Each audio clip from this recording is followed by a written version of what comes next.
Wingman Joker, thank you for listening to this channel and please support the channel. Please subscribe. Chapter 460, Upgrade. Mike, who was sitting around a table having a meal while getting introduced to his half-brothers and sisters, suddenly yelped as he felt something jolt inside of him. What? Alice turned and asked him. Nothing, just some cramp, he said as he felt strange. What just happened? You are just too tense after Mother's scolding. Alice spat. Yeah, probably. Roy, who watched the brother and sister, felt strange. Rex and Max made him believe that all of the family's true heirs were snobbish bastards. But seeing how Mike and Alice acted, they felt like a normal family. So you are from Gravelous City? Victor, who was speaking to him, asked with complex eyes. Yeah, I was raised there by my mother, but recently came here because one of my little sisters needed to go to the hospital. Roy explained. She is not our father's daughter, he quickly added to clear things up. Oh, Victor nodded, clearly understanding his problem. How is she? Alice, who heard their conversation, asked. Your sister. She is fine. Sister Iris did promise to help with some new experimental pills, but it seemed her help was not needed after all. My sister was just suddenly cured. Roy shrugged. I guess miracles do happen. I see, that's good. Alice nodded. You should bring them here someday. Since they are your family, they are ours. She said. Maybe someday, he said, not expecting Alice to be this friendly. Big brother, someone suddenly asked Mike. It was one of their sisters called Alicon. I wanted to ask, what kind of person father is? She asked nervously after feeling that this big brother was very approachable. Didn't you guys already meet him? Mike asked with a frown. No, we only gave him a customary greeting when he first arrived. Roy replied nervously. He didn't have the time to sit with us at all. In fact, unlike Juju and Roxy who met Theodore before, for most of the others, yesterday was the first time they truly saw their father, and he was more imposing than what Iris and Roxy describe him to be. I see, Mike sighed. His father was really like that, not caring about how others felt. Don't let his imposing persona fool you. Alice, who could easily read her siblings' thoughts, replied. Father is a very kind person, he is far more mushier than he seems to be. Just don't tell him I said that about him. She chuckled. Roy paused. Did she describe her father as being mushy? I see, he said. I think he will meet you guys officially in a couple of days. Iris already told us that. We are just a little nervous about what this is all about. There is no reason to be nervous. Mike said. Even Lara will be there too, right?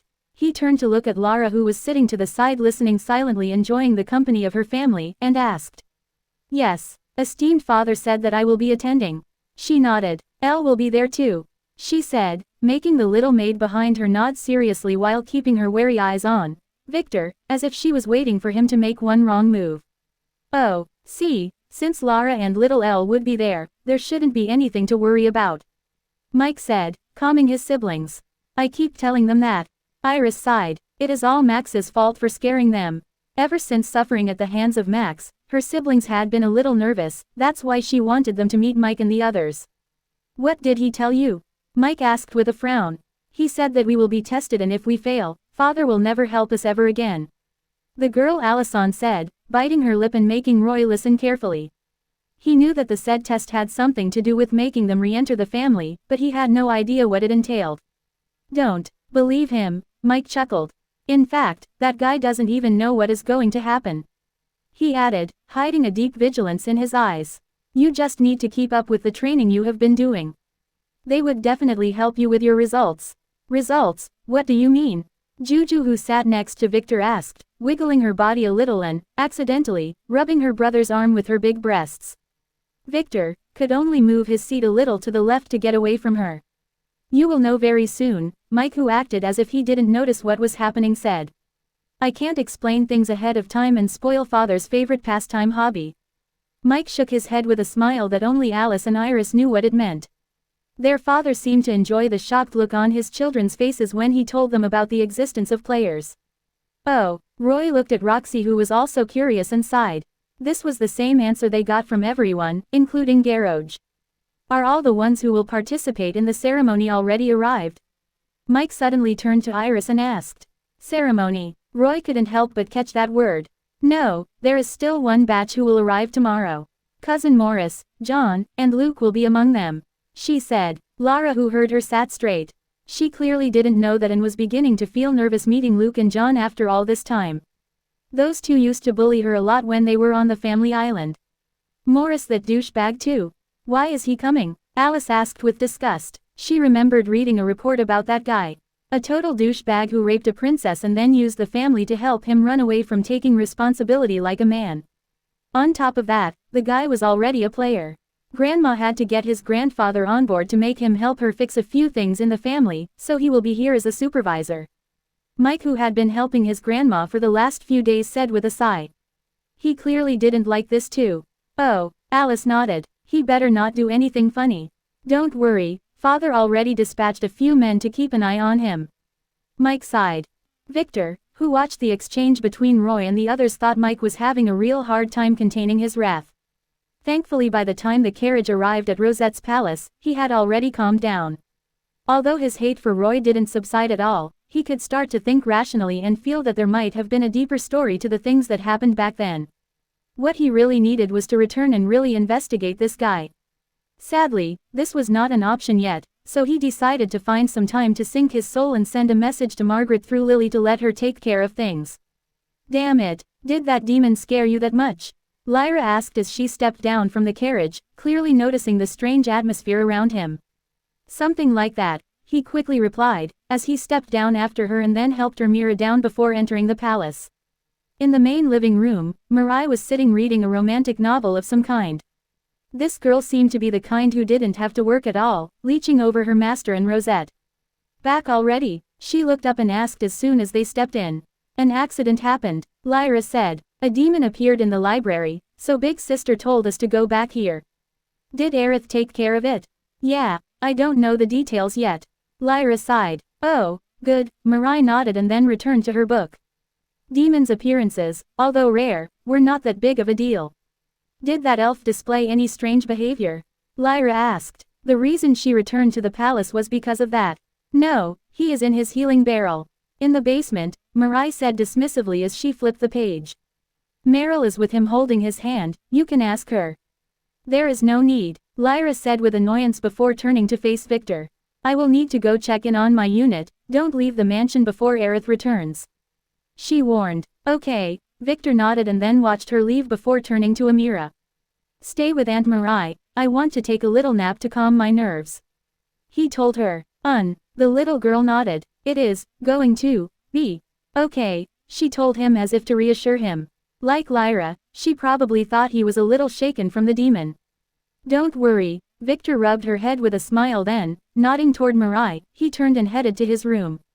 Feeling a little calmer, as soon as he got in, he directly cast a few protection talismans, made an illusion of himself in bed, and then entered the cauldron heading to an isolated floor. There, sitting down, he began the painful process of syncing his soul with the one in the other world. It was past noon when Mike finally returned to the hotel suite that he was staying at.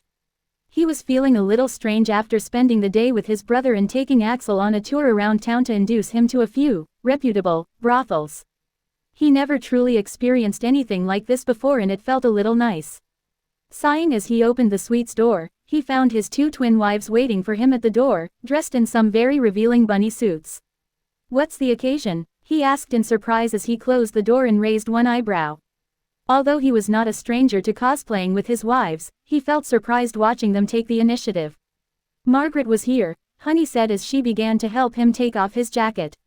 Oh, did she need anything? He frowned. Did that girl tell his wives to dress like this? A few things. She told us that the movie was cancelled.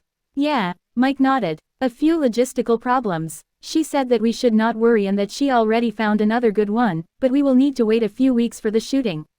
Oh, that was quick, Mike was a little surprised. As long as you want to, I don't mind, he said as he walked inside. Both nodded as they followed him. What else? She told us about what your esteemed mother talked about, Honey replied nervously. Ah, Mike sighed as he took a seat, shaking his head. That slut was really getting nosy.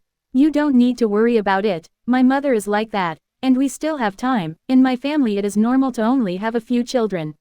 He said, and you don't need to dress like that for us to have some fun, not that I am complaining, he shrugged, changing the subject. We need to, Bunny said. Why? Mike raised one eyebrow. It is a ritual that Margaret told us about. She said that if we follow it we could have a high chance of giving birth to a child. A ritual? Does it involve you wearing bunny suits? He asked as he raised one eyebrow. Yes. What is it about? Quote. Honey looked at Bunny as both of them blushed heavily. What? He asked. His wives were former prostitutes, so the things that made them blush like that could never be something common. You will have to experience it with your own body, they said as they threw themselves at him. Finishing with the synchronization, Victor, who was in pain, felt as if he could finally relax as he sat up on the grass in the endless forest inside the cauldron. Now, he felt a little calmer. All he had to do was to simply wait until the investigation his wives were going to do to finish. If Roy turned out to be a good guy, he would consider sparing his life. Maybe, he sighed. Seriously, who would have thought that it was his own brother? This explained many things, like how he came to him instead of Zoe or any of the other hidden Von Weiss survivors.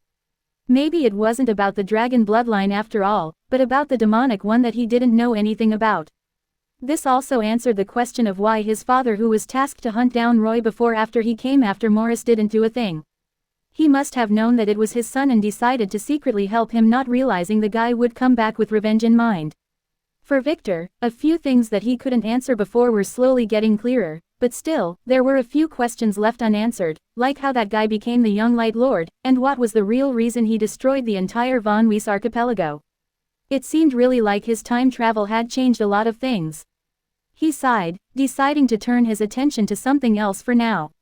First, he decided to start with the appetizers. The cooking book. He waved his hand, making a chair and a desk appear in front of him. He slowly sat at it and took out the cookbook from his storage space, putting it in front of him. It was totally unbound thanks to that idiot demon throwing it to the ground, so Victor had to rearrange the pages first of all. It was not big of a deal at all, as the book was only composed of only 100 pages with illustrations taking half of those. So following the page number, he slowly restored it to its original order. He first gave it a quick look, leafing through the pages in a few minutes to check the content. It was a completely normal cooking book, with only the recipes being a little strange, requiring a lot of unidentified kinds of meat. Remembering the info he got from the old cannibal couple, he began to read the book's chapters in an alternating fashion using the sequence of strokes that were etched on the leather cover. The lines he read that way didn't make any sense, but he knew better than to stop as he had heard of such strange books before. It took him 30 minutes to finally reach the end as he needed to make sure that he would not make mistakes. The moment he finished, the pages of the book all shone with a strange black light and he felt something enter his body. Warning: your body had been infected with cannibalistic animal curse, SSS. You will need to eat 1 pound of fresh human flesh every day to live. Warning: the skill, cannibal, B had been added. Warning: skill concept already exists. Skill deleted. Upgrading existing skill instead. Devour, X had been leveled up. Warning: the skill meat shield, D had been added. Warning: the skill enhanced taste, E had been added. Warning: the skill flesh identify, B had been added. Error: higher skill bloodline appraisal, S already exist.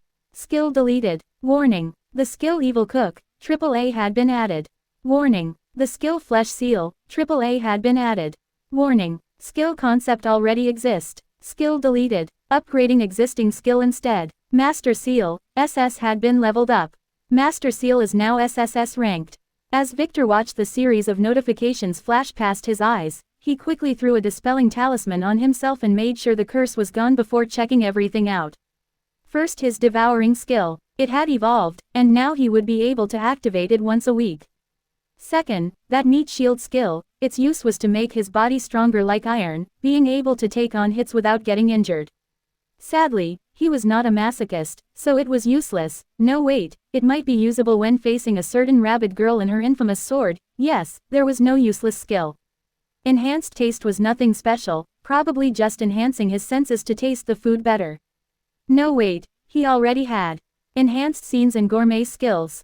Why didn't it just upgrade them? Unless, damn, he was mistaken.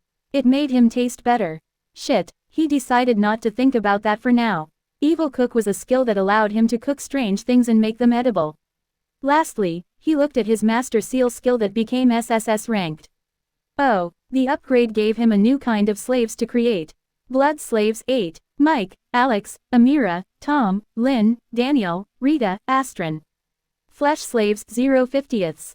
Flesh slaves, despite the name sounding stronger, were a nerfed version of blood slaves. By making the target willingly drink his blood or eat his flesh, the target would not be able to go against the master's wishes. The drawback was that, unlike the blood slave, he couldn't really communicate or use his skill through this connection.